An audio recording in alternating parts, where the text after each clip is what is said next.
menuju Indonesia Emas 2045. Prosesnya kita harus mengenal secara keseluruhan apa itu project, apa itu program, apa itu portfolio. Kalau kita bicara portfolio, kita selalu bicara profit dan keuntungan untuk negara. Kalau kita bicara program, itu kita bicara memaksimalkan manfaat. Gitu. Kalau portfolio memanfaatkan profit. Proyek melaksanakan sesuai perintah yang waktu dari eksekusi.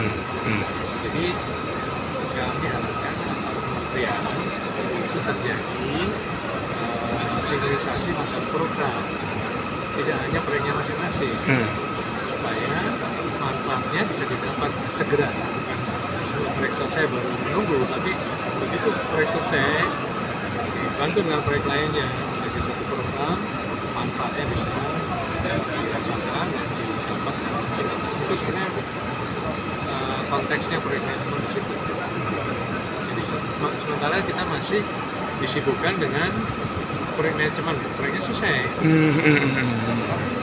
Manfaatnya belum diterima, belum didapat. Itu selalu kita harus mensinkronkan antara manfaat output yang dihasilkan proyek, outcome yang dihasilkan program, profit yang dihasilkan secara MKM. Akan halnya profesionalisme dari praktisi ahli manajemen kan tadi sempat dibahas juga terkait sertifikasi profesional, Pak. Nah, itu apa yang harus dilakukan maksudnya oleh para pekerja atau praktisi ahli manajemen proyek itu sendiri, Pak, sehingga mereka bisa bekerja lebih profesional? Apakah sebegitu penting ya sertifikasi itu sendiri, Pak?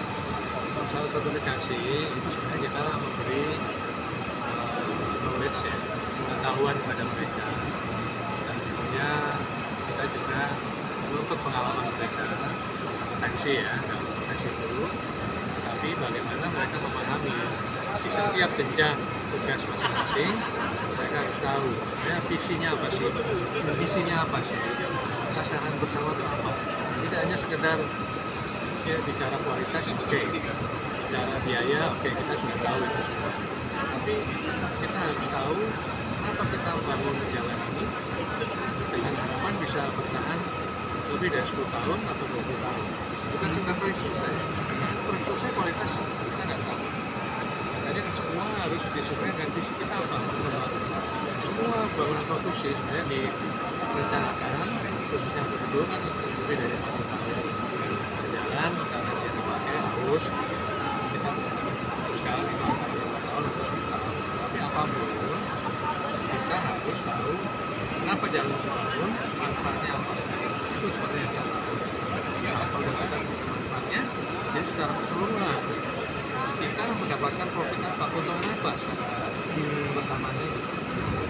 Ini yang sebenarnya disadari sehingga semua orang akhirnya patuh kepada peraturan governance ya, tahu strateginya, tahu alignment, compliance kepada sasaran ini sesuai dengan peraturan perundang-undangan, dengan perusahaan, dengan semua perusahaan, kemudian dengan nilai-nilai yang dikembangkan oleh perusahaan itu, oleh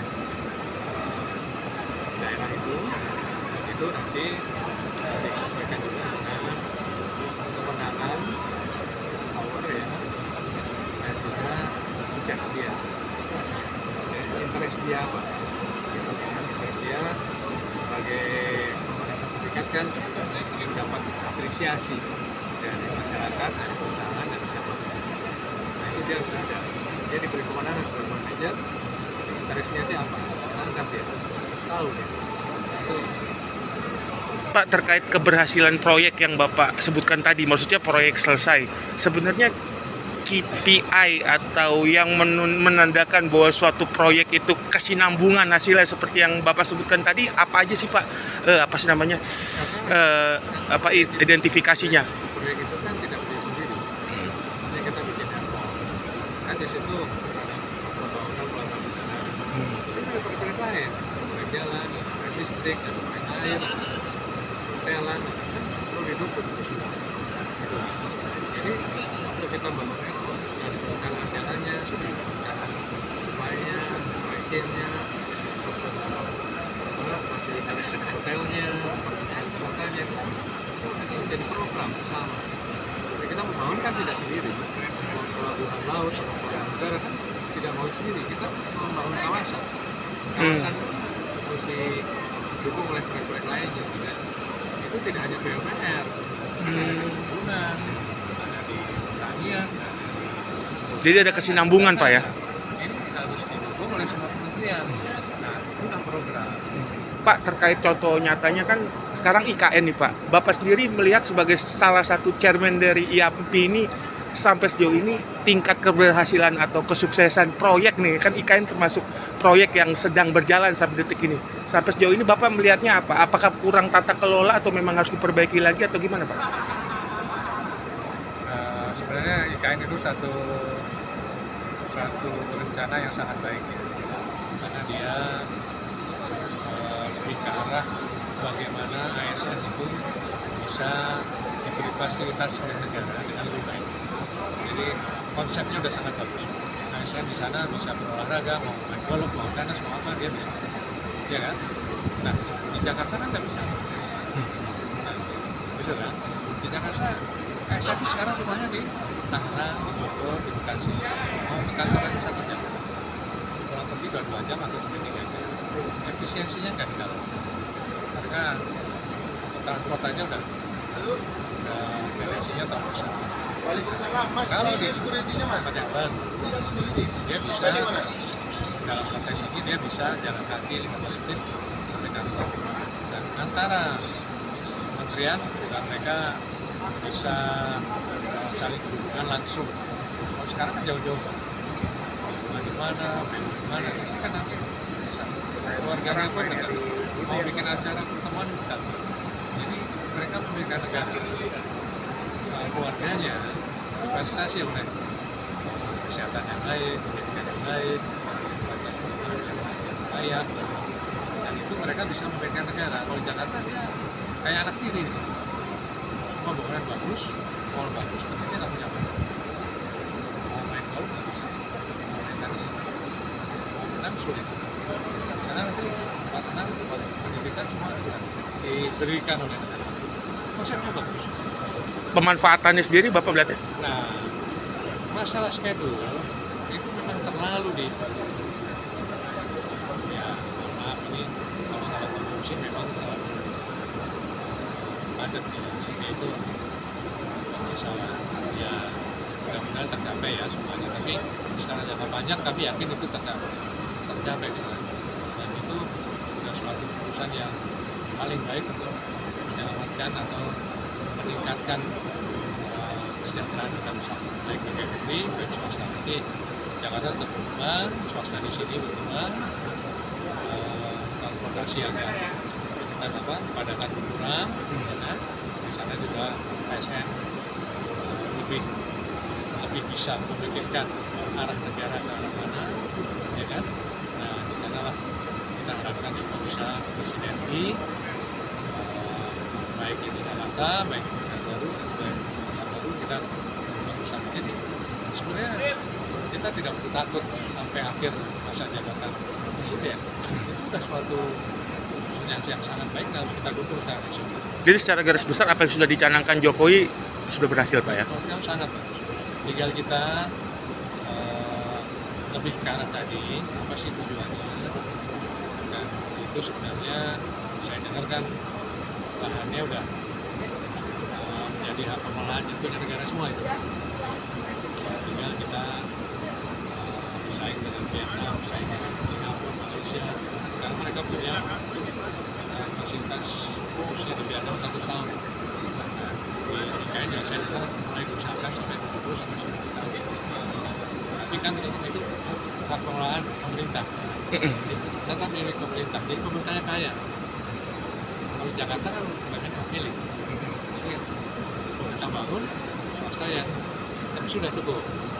Kalau di sana kita bangun, pemerintah yang besar.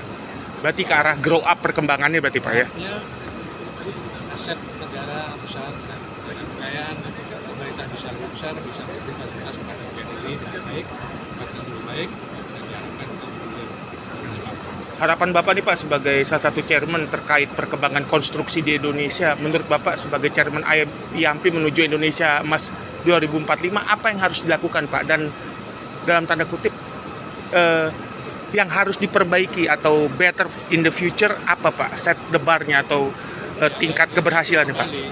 Secara visi kita sudah mencantumkan Indonesia Emas 2045. Jangan hanya gabung lagi, itu visi kita bersama. Kita suka, oh itu visi presiden gitu kan, kita nggak dukung misalnya itu dulu lagi, jangan. Kita sudah punya dengan visi itu kita dukung bersama, dan harapan kita sudah menyamakan impian itu bersama, kita sudah setuju, ya mari kita dukung semuanya. Jangan mencari, maaf ya, mencari program lain, usul-usul lain, ini sudah terbaiknya seperti ini. Dan kita sebenarnya aset pemerintah 9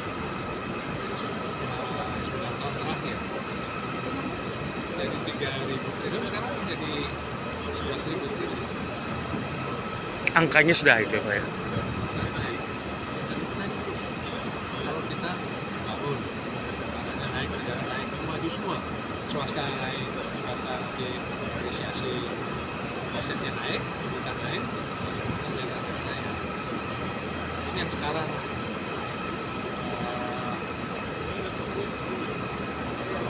domestik kan 21.000 triliun. Dalam waktu 3-4 tahun dari 2004 itu bisa dollarnya, bisa 40.000 triliun. Potensinya sangat besar. Kalau Bapak melihat nih yang tadi Pak, harapan yang keduanya melihat apa sih namanya perjalanan konstruksi Indonesia, Bapak melihatnya sampai sejauh ini seperti apa dan harapannya apa Pak? Ya artinya semuanya udah bagus. Tapi kan namanya kita belajar, bangun kan pasti ada kekurangan. Ya kan, 2017 kan banyak yang salah terus ini kita selesaikan. Perjuangan bangsa dalam mendapatkan potensi. Ya kan, kita belajar. Setelah itu belajar harus cepat. Ya tentunya ada masalah-masalah. Setelah itu kita pelajari terus, kita menapak gitu.